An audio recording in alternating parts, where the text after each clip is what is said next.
Hi everyone, this is Yuan from Holtop. Today I'm going to introduce smart home product you need in 2022.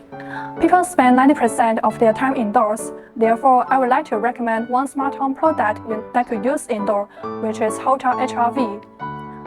Some local building codes require heat recovery ventilation to promote indoor air quality and energy efficiency.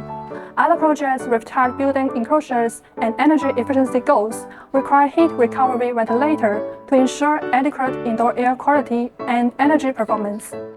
Detached houses. This is one of the most popular applications for HRVs for both new construction and retrofits.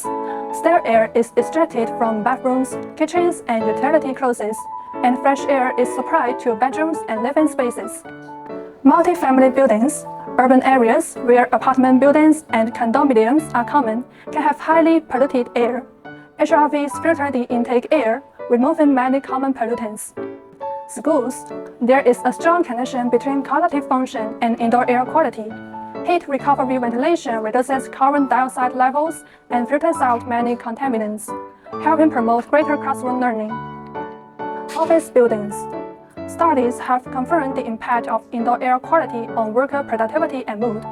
HRVs exhaust toxins and bring in fresh air for a healthier and more productive workplace. Hospitals and clinics. A proper ventilation strategy is essential for preventing the spread of illnesses and promoting optimal health and healing. HRV systems are ideal for hospitals and medical clinics where fresh air is essential. Most of the indoor applications require for heat and energy recovery ventilation. Holtop is the leading manufacturer in China, specializing in producing the air-to-air heat and energy recovery equipment and providing healthy indoor air solution. Let's breathe fresh air with Holtop HRV together.